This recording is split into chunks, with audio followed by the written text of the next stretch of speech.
Good morning, everyone. I'm going to open this meeting for the Polk County Board of Commissioners for Wednesday, April 3rd, 2024. All commissioners are present. Announcements are on the agendas and extra copies are on the table. And our first item up is approval of the agenda. Also move. Second. It's been moved and seconded. All those in favor signify by saying aye. Aye. Aye, passed unanimously. Approval of minutes from March 27th. Move approval. I'll second that. It's been moved and seconded to approve the minutes. All those in favor signify by saying aye. Aye. Aye. Aye, passes unanimously. Did we miss public comments? It's because of all the announcements. It's spaced out. Oh, I missed it. I missed it. Sorry. I'm gonna open. That's all I look like this. Yeah, sorry. No, I was searching for it. I'm gonna open for comments for items that are not on this agenda. Public comments. Sure, come on.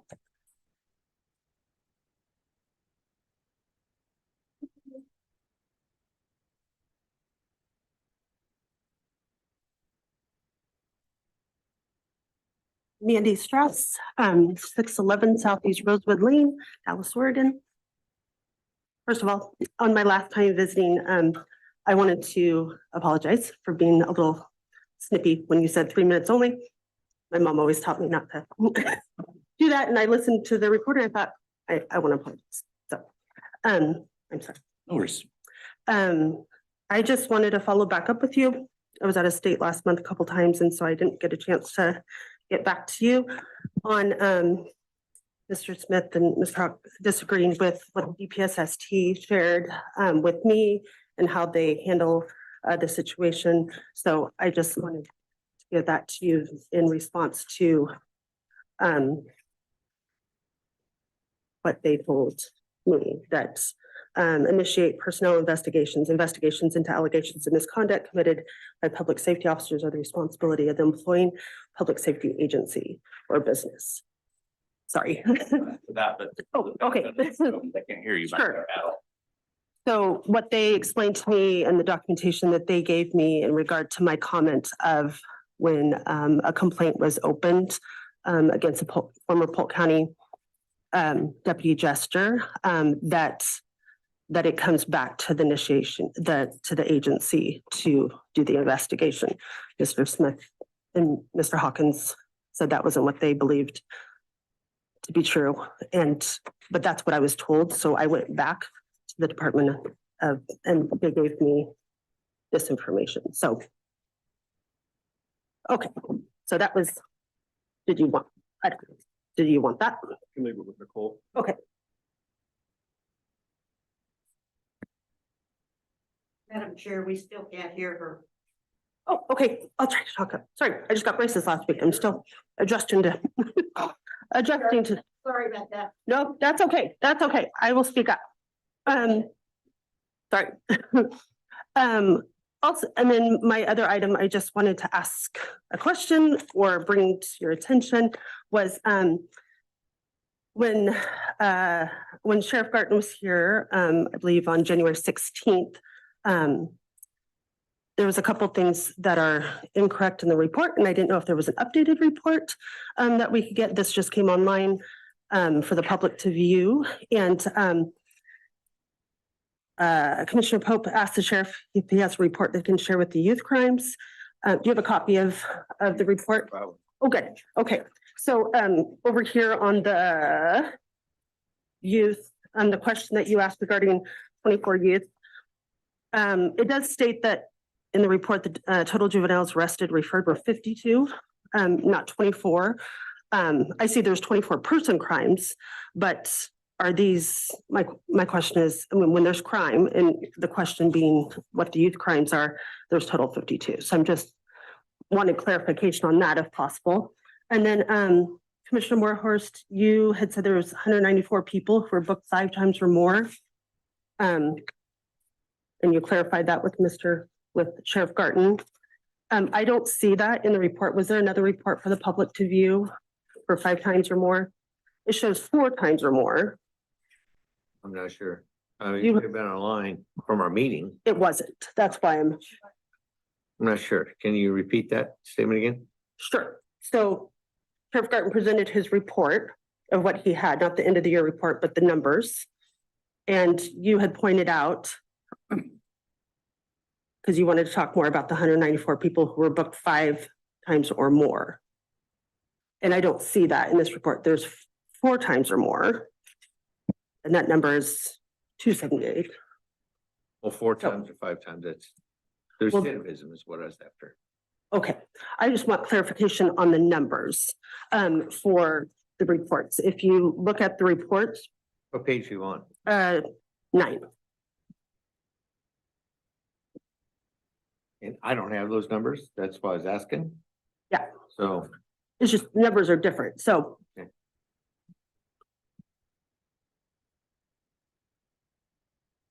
and I guess I can't answer your question.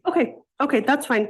And then just, it would be nice to hear from the sheriff too on the numbers of the correction division statistics for 2023. Total number of bookings of agency was 2170. If I calculate the math, it's 2138. Same with 2021, the numbers are different, they don't match. And then I just wanted clarification or to ask, when it states other, is that still US Marshals like it was listed in 21 and 22 and 23? Because it'd be nice to know if that's the US Marshals under other, we had 263 inmates booked by the US Marshals. So what kind of crimes are they committing? They're If it's- committing crimes, they're on holds with. And Are these illegal immigrants that are in our community? We don't I mean, they- we don't know. they We're not allowed to contract- know. They contract beds with us. Okay, in 2020, there's 37. 2021, there's 87. 2022, there's 128. In 2023, there's 263. That's a huge increase coming into our community. Just, I would like to know a little bit more about that. You say they're coming into your community. They aren't coming into They're your, in our community. well, they're in our jail. Okay, And then they transfer them to somewhere else. and we don't know what those crimes are. They're on holds with the federal marshals. We don't know. They're not being processed in our court system. Okay. Okay. We're going way past your time here, so let's wrap Sure. it. Okay, so there's just there's some discrepancies and there has been, so I just like to have clarification. If you guys caught, I assume you. All right, thank you. Thank you. Any other comments or items not on this agenda?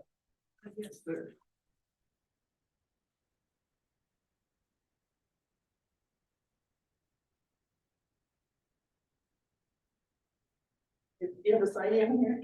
Oh, you just need to come take a seat and identify yourself, please. Glad to. Hey, Jane Phillips, my farm is at 4575 Morris Road. This is in the matter of an obstruction in the county road. And I'm going to refer back to an article from the Journal 392 because it deals with Puffer Road. And so there's an obstruction in the road out there. And this was dated June 5th, 1889. The obstruction right now is signs. And it's against the law to put political signs within the right of way. So there's a very large re-election sign in the right of way out there. And I'll send the picture to Public Works, because I think that's probably the people that would deal with that. But anyway, it just, in 1889, somebody came and made the appearance before the court. And it's what they did was it was a ditch across the road. And so they made an order to fill in that ditch because it was dangerous and an obstruction to the people. And in this case, it's a violation of our state statutes. So I wouldn't know that except I had a picture because I've tried to get a permit to improve the culverts to get from Perryville Road onto that end of Morris Road over there. Well, Buford Road is what you guys call it. But that has been stalled, but I had some flagging on there, so I was able to compare my flagging, which I knew was 30 feet. And it was set off from the power pole. So I knew it was in the right way going that way. And so there's a lot of other farmers there that I'm sure would support putting the sign on their property rather than the public right of way. So that was my only comment. But I'll go ahead and email the picture and all that to Public Works. Is that correct? Where it should go? Okay. Very good. Thank you. Thank you. Any other comments? Okay, moving on. Next up is a public hearing for order number 24-03 in regards to vacating a portion of Morris Road. Mr. Blackwell.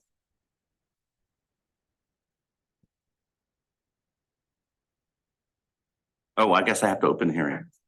We can have staff report, then open the hearing. Thank you. Morning, I'm Darren Blackwell. I'm the Polk County Surveyor.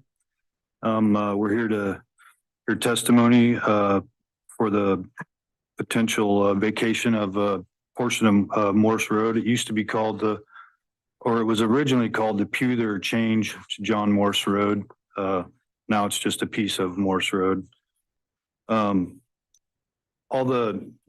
had documents submitted to the Board of Commissioners for you to view, and all the notices have been sent out per the statutory requirements. And it was my recommendation to vacate this portion of road for the, it hasn't been used in many years. I walked through there, can't hardly get through the thing. It's pretty brushy and everything. So anyway, if you have any questions, I'd be happy to answer anything. Do you have a rough idea the last time this road was utilized? I think probably late 50s, early 60s, maybe not positive, but it's been quite some time. Yeah. Okay, and there's no record that you know of county maintenance. No record of county maintenance or it ever being a part of the county road system. This piece of it anyway. To the east there is, and we maintain that currently, but this piece hasn't been maintained and ever as far as I know. Okay. Thank you. Thank you. All right, I'm going to open the hearing with regard to this, sorry, I got to get back to the actual item, so I say it right. With regard to order number 24-03. And we've had a presentation from county staff, who I guess would be the applicant here. And I'm going to make certain to call for any abstentions from this body for ex parte contact or conflict of interest. I have none. Okay. And so I'm going to open now for, excuse me. No, please, you'll get your chance to talk. You'll get your chance, ma'am. So I'm going to open this for public testimony. Note that all testimony and evidence must be directed toward the applicable factual and legal criteria as identified in the record and or during this hearing. Do not repeat previous testimony. Simply note for the record that you're in agreement with that earlier testimony. Your time to present testimony is limited. Failure to raise an issue in this hearing in person or by letter, or failure to provide adequate specificity to afford the board an opportunity to respond to the issue may preclude later appeal to LUBA on that issue. So first, I'm going to ask for any individuals that are in favor of this application.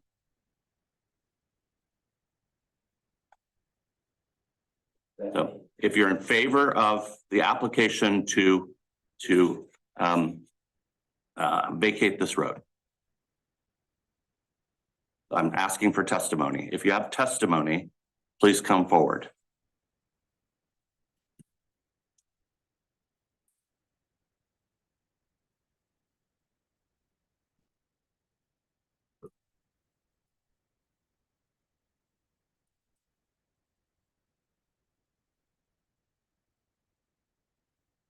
Pat Wildman, do you want address too? Yes, please. 2452 East Ellendale.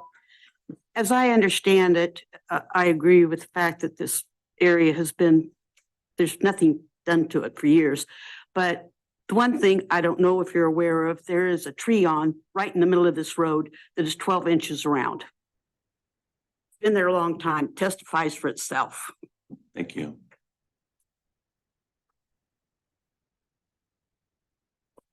Other testimony in favor, please come forward.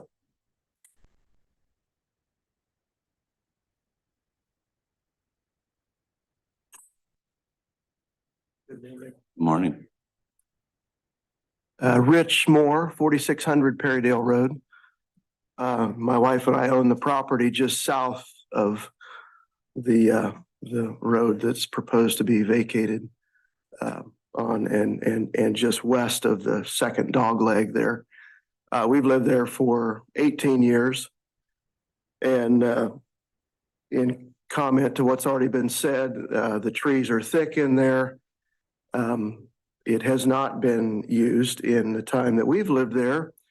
And I spoke with Mr. Wall, who moved there when he was 8 years old in the early 30s. He's passed away now.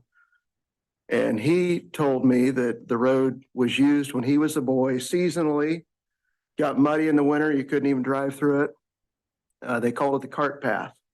And they used it only to move farm equipment from one field to the other. And to his recollection, it was not used after the late 40s at all, hence the large trees that are there. Our view is we don't see any reason for the county to maintain an easement. If you are going to keep it, then build the road so we could walk on it and enjoy it. But barring that, I would hate to see those big trees come out. We'd like to clean the brush up and make it more of a nice place to look at. But we feel a little bit prohibited that way now because the county has a claim on it. So that's our view. Appreciate your efforts in this matter. Thank you. Thank you. Any other testimony in favor? Yes.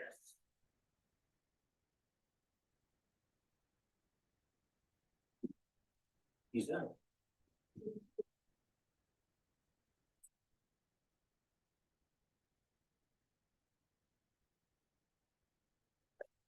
I'm Jeff Havlin. My wife and I live at 5000 Perrydale Road. Our farm borders the north side of the proposed vacated road. And I've testified before, so I won't repeat that. You said not to. But I will say that one of the complaints is Ms. Phillips can't get into access her vineyard. Well, we planted the same month a vineyard on both sides of this fence, my side, her side. She has never been in there to access a vineyard in terms of other than to be planted. And it has become a powdery mildew factory. Now, this is before the little piece was said, okay, vacated by David Harris. She never used that, never came in there.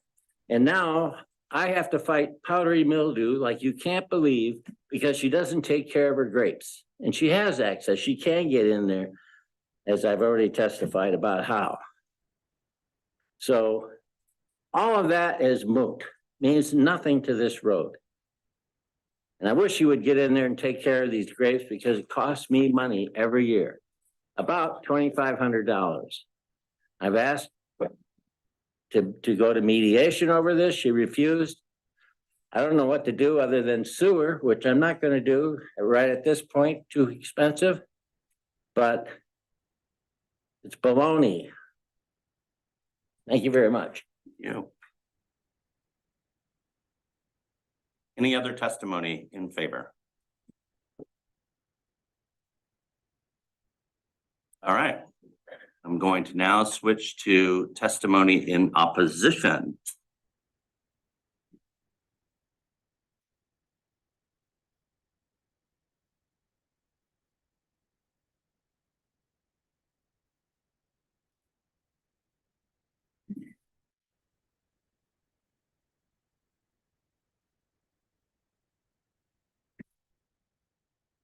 My name is Penny Cox. I live at 11140 Orris Corner Road, Rickrell, Oregon.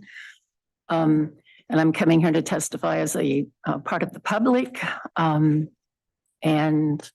because I also have an old Pioneer County Road that traverses across one of our farms in Bridgeport, I also could possibly have that come under a vacation project. So I do have a connection somehow to a road issue that deals with the public. I'm just saying this so that I can prove standing in this case.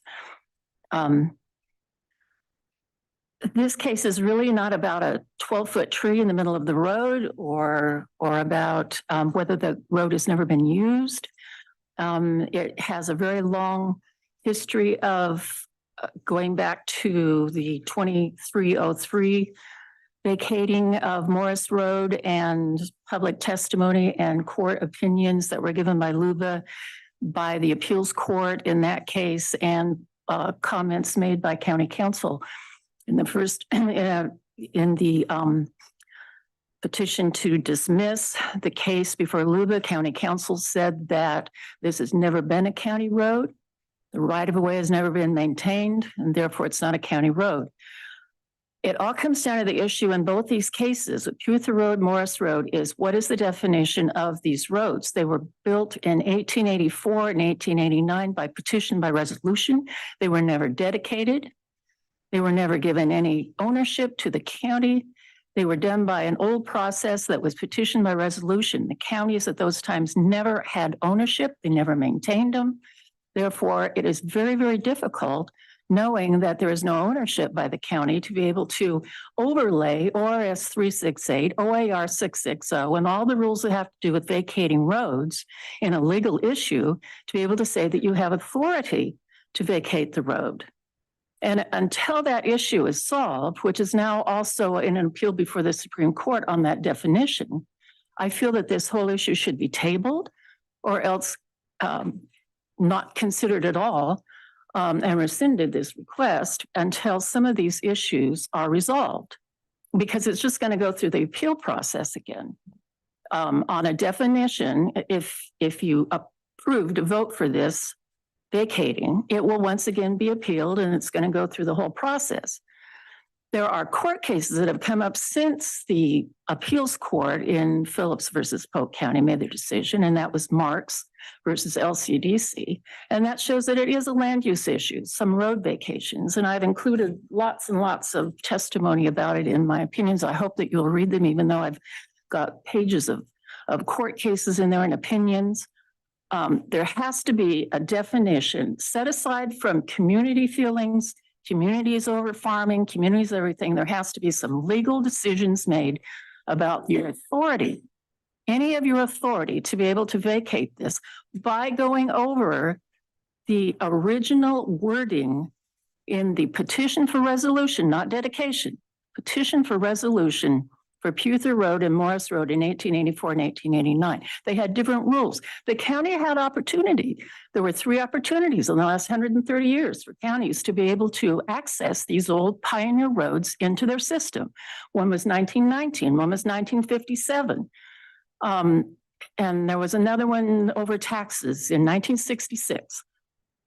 None of these roads were put into the county system. You had an opportunity, the county did, you as the board. You had opportunity and you did not. You have never taken authority. So therefore, being able to have this resolution to vacate them, do you have the authority?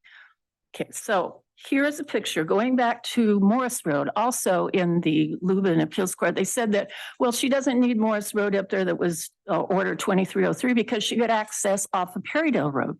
So now the court said, oh, well, you've got Puther Road. You can just access off Perrydale Road. Well, now she has none. She's landlocked. Her land does not go clear to the way to Perrydale Road. And you talk about use.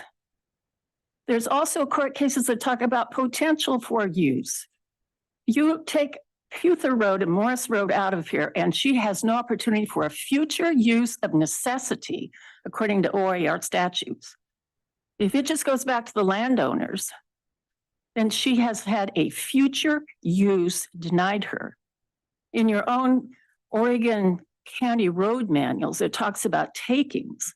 And through that thread of court cases they put in there, they talked about takings. That does not mean that you have no access and the county or the state or the federal government has purchased your land.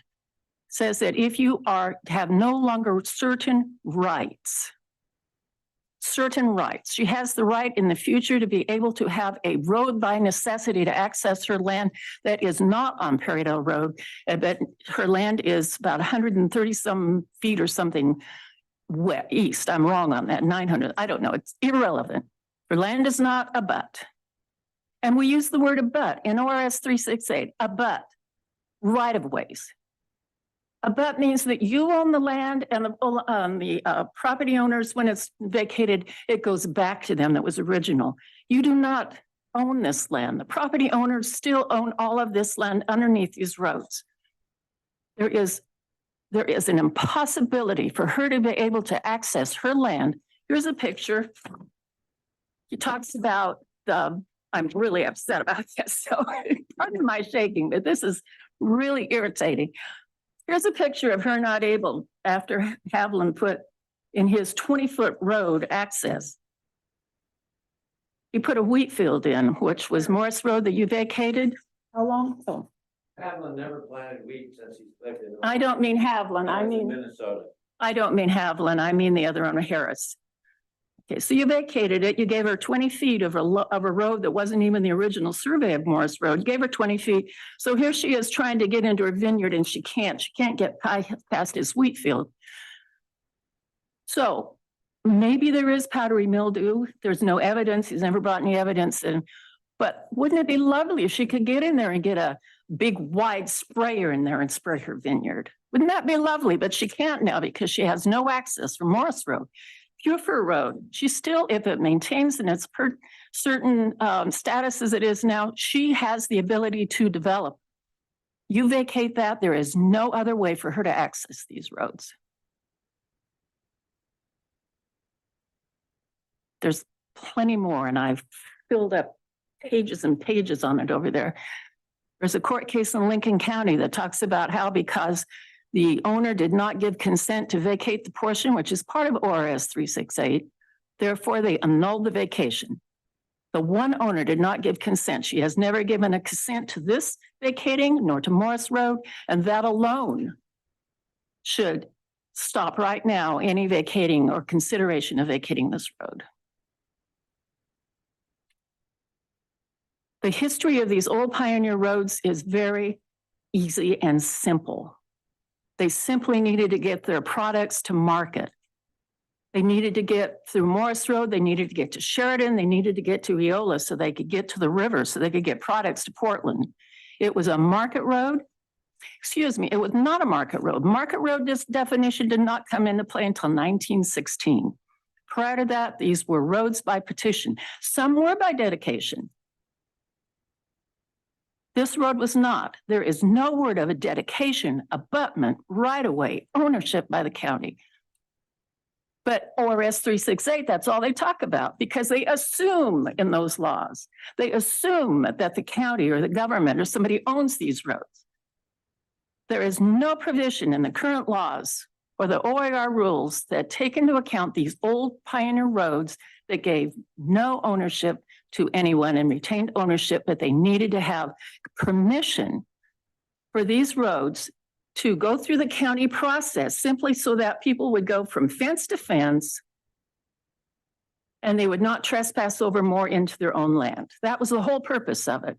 We have a county road and then we can have people go along our properties by permission and then they can not trespass on our land. They have the permission of right of way. So with Morris Road not being accessed very well at all, and one other thing, and then I'll give the floor to someone else. The survey is all wrong on this. Survey was wrong on the Morris Road of 2303. Surveys of roads do not go right down property lines or parcel lines. If you're going to vacate this road, and that should have happened with the Morris Road too, if you're going to vacate it, then the survey should have been exactly the way the survey was laid out in 1884 and 1889. They were done by cuts and fills. They went from fence to fence and fence to fence.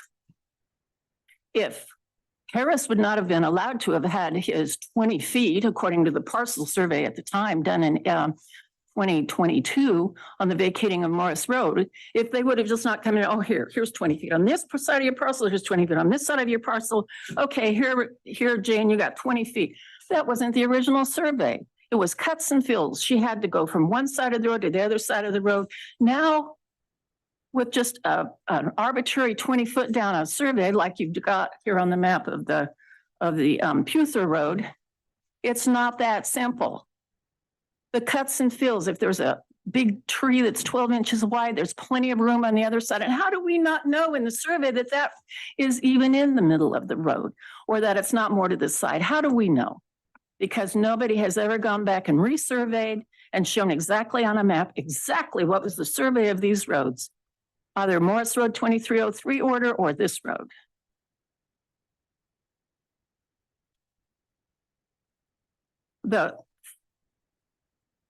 I think that it needs to be tabled, if not completely just removed from consideration. All the words, all the legal words that come into play in court opinions under use, future use, even takings under federal law has to do about potential use. It is now a significant impact case. Luba said, oh, there's the potential of maybe with Morris Road's vacation that she can't get into her land of that borders Haviland that he's talking about in 23, a potential. Well, now we've got the real impact. Now it is a significant impact this day. Here's a picture of her trying to get into her fields. It's a wheat field. She can't even get her tractor through it. Many, many photos that we have over the last 2 years of her impossibility. You take away Puther Road, she is landlocked. She has no potential now for a road. She has the whole legal question of use. So I would like to be able to have, oh, there's a petition that she got in 2 days' time. She got a petition of 25 people to sign in the whole county, not just in Perrydale, who are against this. If the record's left open for another week, which our requested is, I think that we could probably get 200 or more signatures of people who do not want the county vacating this road. It could be because we're in a political climate where people feel that they have the rights to their own land without government interference. But whatever the reasons, she is a fourth generation pioneer family and she trumps everyone else when it comes to her family being community oriented. Her family gave the land to the Perrydale School, Perrydale Church, Puther Road, all of the names that were on the original 1884 and 1899, most of them were family members. It was the intent to use this road for farming. It still has that potential for Puther, and Morris Road now is impossible, the one that was vacated. Thank you. Yep. Next.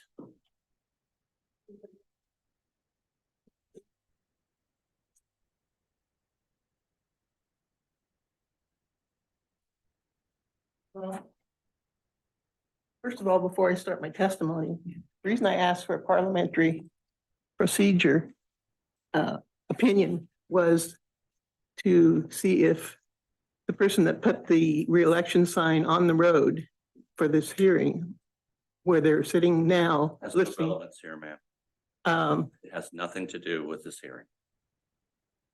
Okay, we will see. Sure. So for the record, that sign's mine and it'll be moved right after this meeting. Okay, I thought I was outside the right of way. So I'll fix it. okay. Yeah. Well, Please identify yourself for the record. hey, Jane Phillips. And first of all, I want to say it's really a pleasure to be here and talk to you folks today because your staff report says there's no interest in Puther Road. There's no reason to have it open. Well, unbeknownst to you, for years, there's an area of the road going through my woodlot area and turns and goes north, which even my renter that used to farm the piece where we have the vine field now, he even had to ask my permission to put a small ditch across that road. And the reason I'm here today also is to tell you that I've been working with the Polk County Historic Society and David down there. And I've registered a name. I'm going to work with them, try to preserve wagon roads, because I even had some contractors come out to look at where they could just clear a path so I could get my Kawasaki mule down from Perryville Road. And there is an amazing amount of artifacts there. And my daughter, who lives in Boise, and her family, they have gone to the Oregon Trail, which, you know, they preserved quite well over along the Columbia. And, but that trail has all been picked clean. I mean, you see nothing on there. I walked out today and forgot to bring a piece of the fence wire that is amazing. It's really brittle, but it's it's like a woven wire, but on the top back then, to save wire, they put this barbed wire. It's attached to the whole piece. Now, I only have a small piece, but every time I go up there, there's another artifact, whether it's a brass button or whatever. And I want the museum, I want to put a structure there. So if anybody finds anything, that goes into the structure and that becomes a museum stuff for Polk County. I want it to be a way for them. They said they need a way to make money. And so they need some pioneers, and we're going to start a wagon road registry. And with the help of Darren, who has, he did an excellent job. I looked at the original book the other day. He was very well organized. And I think I could train a few volunteers where they could research without tying up county staff. But where else in the county do you know of an old wagon road from 1884 and 1889? Well, 84 now, that's been bulldozed and stuff. But I'm just saying that this has value. The road has value other than just for my vineyard.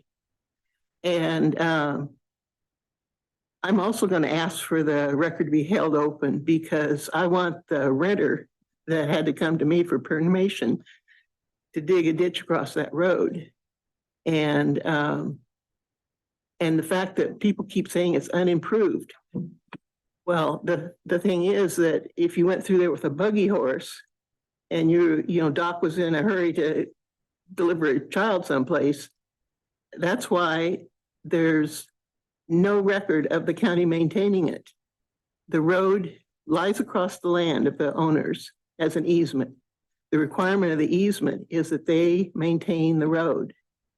And that ties into my other documentation this morning, where the court ordered the people to do that, to maintain the road. Back then in 1889 or 84, the county couldn't afford. They wanted it opened up. They wanted people to come. They wanted to populate the county because that brought more tax money. And the importance of Puffer Road and Morris Road. Now, this is only according to, I'm on a time limit. Okay, this is according to my grandma, who lived to be like 98 and passed away in about 62, 61, something like that. But her dad owned, well, actually, her father was also a two-time representative for Polk County to the legislature, but he owned lots over in Yola, village of Yola. And her reason for that, importance of that road, was the people that had the money was government. And the government would get supplies from the ferry landing, take them over to either Fort Sheridan or the outposts for the Indian reservation. And so if you know about real estate, you want to have frontage on a road. Mom can make cupcakes and sell to the soldiers going by. It was an asset. And so I think it was good that they were discriminatory on where the roads would go. They didn't just let everybody put a road in. But I actually have horse collars that traveled that road. I have a wagon wheel, what's left of it, that traveled that road. And the reason I know that is my twin sister and I were sitting on the old wagon and we found out how to let the brake off. And it was on a little hill and our dad came by in the track layer and threw the thing in stop and we had to go to the house because we could have been headed down the hill in this wagon and that thing, he took it and hit it but I think it's about 25 years ago, I rescued the one wheel that was left. So this has historic value. And I actually wanted to change the name. I'm talking to the museum about it to Kite Wagon Road. And the reason is that the Kites, they have taken no credit for anything. EC Kite built a warehouse and only charged like 2 cents a sack to store the wheat, and so that they could get a better price. If you sold it at harvest, you got almost nothing, and then if you could store it a little bit longer, then I mean they have done a lot to build a community, and that's why I think it's important to preserve at least some part of a wagon road. I mean, where people can walk up and say, yeah. But there is steep hills and you can look down and see where they cut it. I mean, they ran a grade through there. They banked the corners. I mean, I don't know how fast a trotter will go, but it's amazing to see an old wagon road.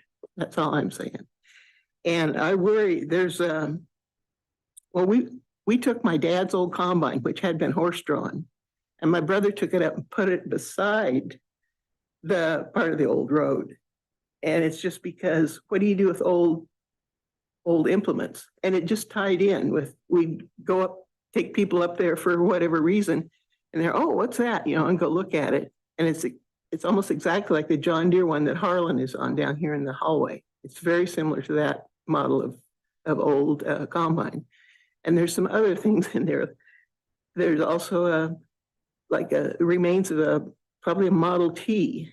I had a Model A when I was in high school. So I know, the wooden structure on the roof is all gone. So it's all melted down into and I wanted to stay there. In fact, the contractors I took through there, I said, I've got caution ribbon. It's going to go around this. It needs to stay right here. And the road, they didn't develop it full width. They had pullouts. And at those pullouts, I can find bits of pottery, fine china. I mean, they must have had a picnic there and took off and the basket bounced out. I don't know. But colored glass, bottles, it's just amazing. So let's get on with the Puffer Road thing. First of all, I'm not going to say a lot about this accusation about my mildew and all the problem it's causing. And that's the other reason I want you to leave the record open for 7 days, because I heard those complaints and I heard them, one of them came to me. I don't have the document here, but I kept the email. Came at like 5:56 one morning. That's a little bit earlier than that was a text message to me about this mildew problem. Okay, well, unbeknownst to the people calling me that early, I had taken plant tissue, vines, leaves, everything to an agronomist. And they looked it over and said, well, this is amazing. I mean, everybody's got a mite problem this year, but there's no evidence of mite problems. And as far as mildew and viruses, none. But that wasn't good enough for me. So I went back just before a deadline for turning in grapes in a competition for judging at a fair. And so I picked my grapes, took them over there, and lo and behold, won first of class. But I was disappointed. I asked, well, didn't you have a champion ribbon? No, they said, we can't, it's open class and they can't get sponsors for all champion ribbons. So they don't give any champion ribbons. I said, okay, well then first of class is good enough. So as far as the mediation, I didn't hear an offer from the person that's talking about that as to how they want to mitigate my damages. Give you a 2-minute warning. Okay. Well, then let me talk about the real things here. You guys need to be honest as far as representing. This notice says that it was dedicated by petition. This is a misrepresentation. The document will show that it says they prayed for a location of the road. That if you look through all the documents that Aaron put, not only can you not find the word dedication, you can't find the word right away. Okay, so I'm just saying it's a serious thing. If you look at ORCP 71B 6C, they treat that pretty severely if you don't represent what it should be. And also, I'm going to ask that the legal description be redacted, okay? The reason is that it says it's a track, that this area is a track. It's not a track, it's an easement based on a centerline survey. And when you say a track, that sets it up to become property of Polk County once you do an order and you have it defined as a track with mets and bounds. And on the documents I've seen, exhibit B and C, they put square footage on it. And the research I've done says that can pop right over into your ownership, and your explanation of how it will vest will be, it is kind of loose. So I'm going to object to that. The whole thing is right now, because your criteria is based on a track that you described, it's not registered. I've asked Darren, can I see the recording number for that track? It's recorded someplace, because you can't try to apply criteria to something you don't really own or it's not existing. You don't have the property, you don't have the rights to it. But once you get it through a vacation, like we did the situation with Morris Road before, then gosh, it looks like you can do what you want. So I'm also I'm requesting all of Penny Cox testimony supplement mine for some reason, for certain reasons. And then I'm going to leave with you. Oh, the other reason. Time has expired, so please wrap it up. Okay. Well, I think people should bring proof if they're going to say there's a 10-inch tree on that road. I've walked that several times with contractors, and the road where you travel is that there's no 10-inch trees. Also, during this whole process since 2022, I've continued to maintain the easement. Here's where I mowed it. I'm going to turn this in today. People were blocking me off from even my side of the property. And so I've continued to move it. This just shows that somebody was 40 feet off where they thought the road was, even though they paid a lot of money for a survey. There was an old document from our estate split that showed it where it is here, where the guy flagged it, but that's not where the deeds ended up. So, and the only other thing is that by tying this in to Perryville Road, which is an important part of the comp plan, transportation plan, I think that it ought to be treated as a land use hearing, in which case you notify a much wider group of people from the perimeter. But I appreciate talking to you, and I really want people to get behind preserving wagon roads in Polk County. I think it would bring tourism, not from the wineries. They can go visit some of these places. We're going to try to get people to volunteer to let their land, come onto it. You, as a property owner, I can't charge a fee because then I have a liability, but I can volunteer the land to have somebody else earn the money. So support me on that. Thank you.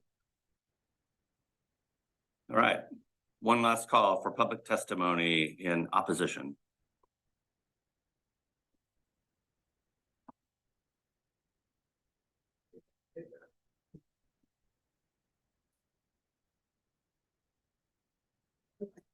My darn balance is from that. I gotta be careful when I walk.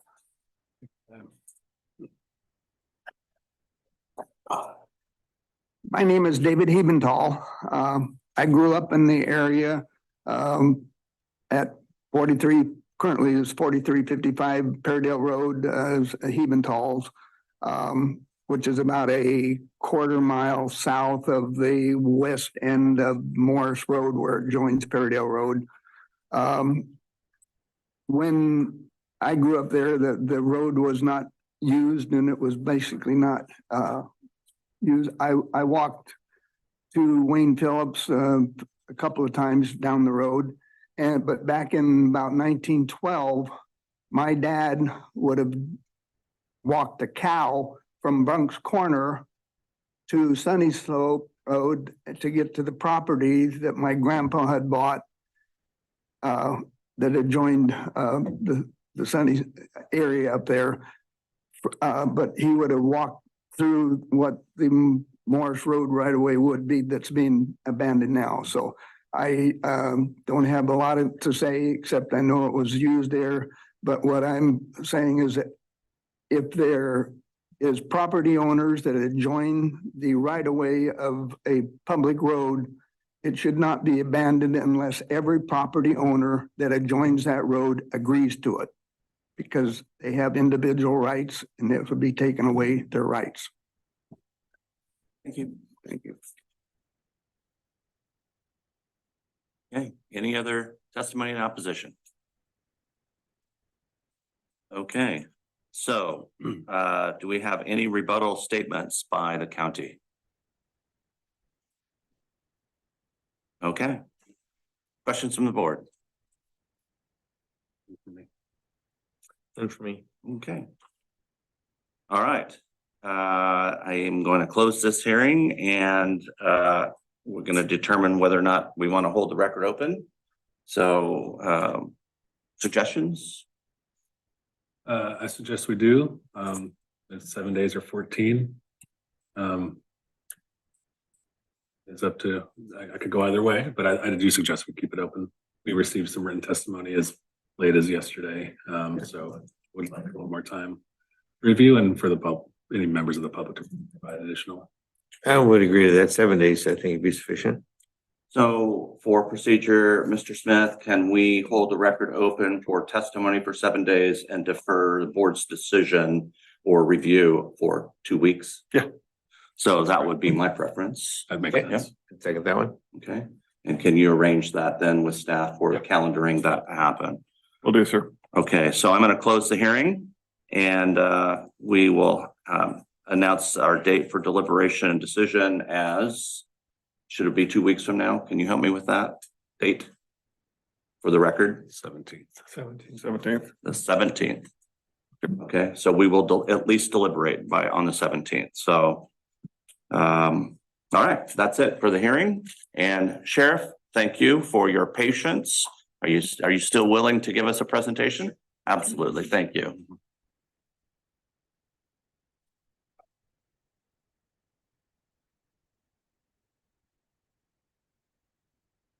Good morning.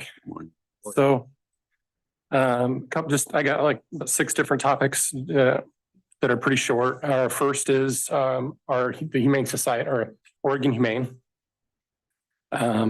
is notified us yesterday of their contract being done with us for boarding of stray dogs and stuff that's over in Salem. So I'll be working with Mr. Hanson to figure out a solution for that for us going forward. We've had those conversations already, but we'll still keep working on that to be able to have. Share that document with the Board of Commissioners, please.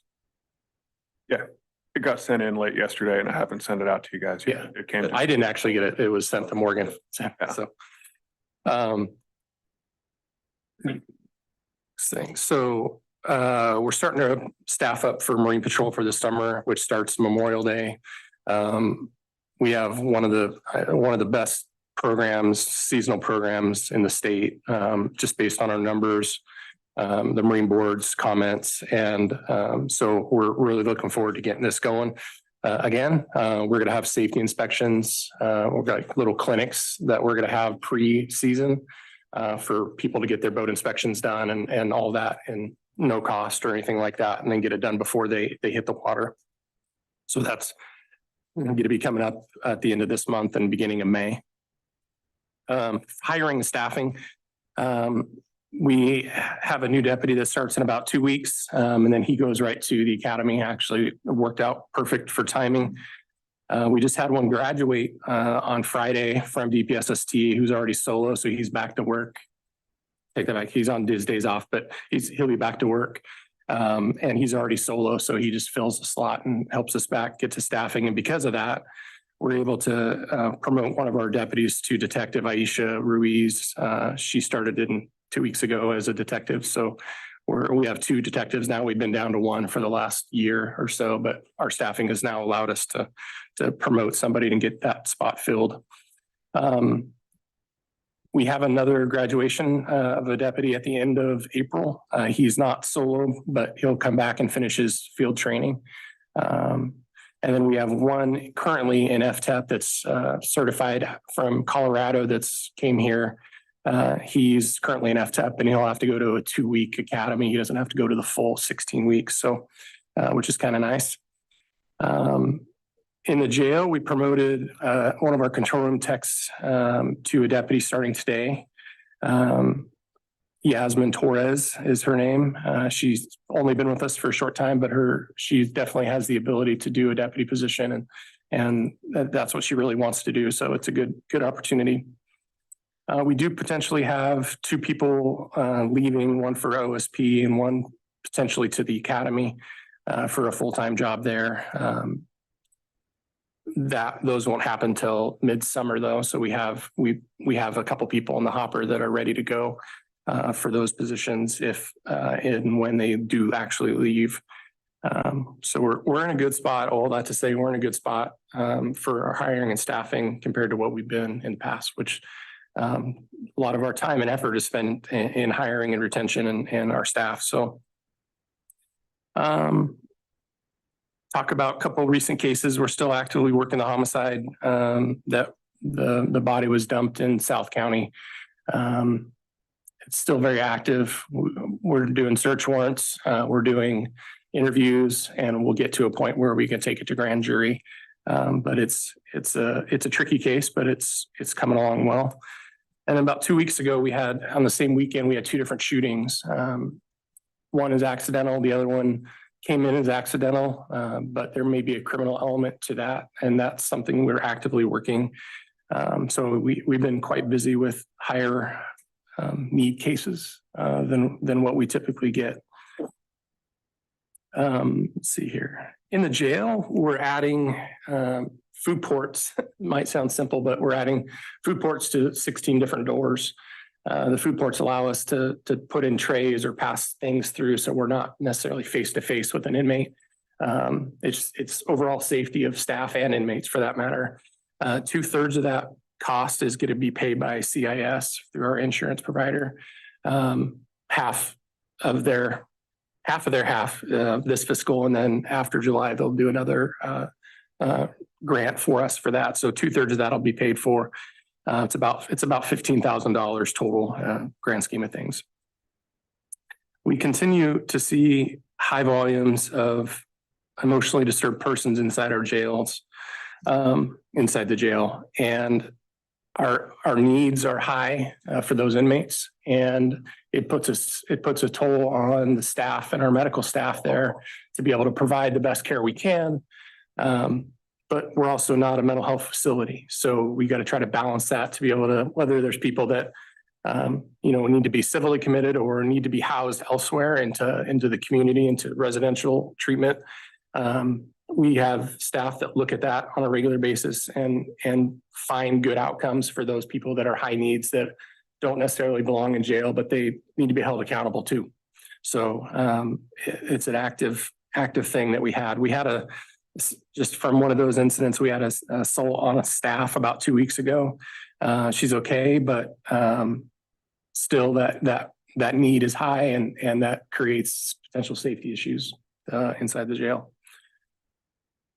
So there's a lot of stuff, but I also know you've been here a while. So do you have any questions that I can answer? for me. Great job. Thank you for the update. Thanks. All right, Mr. Hawkins. Good morning, Mr. Chair, members of the board. I'm actually here this morning to request a reclassification of an employee within the Family and Community Outreach Department. Specifically, this employee is Katrina Ryman. She is currently a Community Resource Connector 2 position, but they've added duties to her that fall within the Resource Navigator job description. She's been doing that for a few months now, so this is really our opportunity to catch up to that and reclassify her. We would like to make that effective April 1st. This would be a fiscal impact for a full 12-month period of about $9,100, including PERS contributions if the board approves it. I'm good. How many people do we have in that position? In the Resource Navigator, or I think will make 4-ish. 3 or 4. I think it's 3. So I approve, but I want to know what the future looks like for that position. Okay. And somebody needs to give us a projection of how we're going to keep growing. Okay. Thanks. Okay, do we have a need for an executive session? No, sir. Okay. Hearing nothing further, we are adjourned.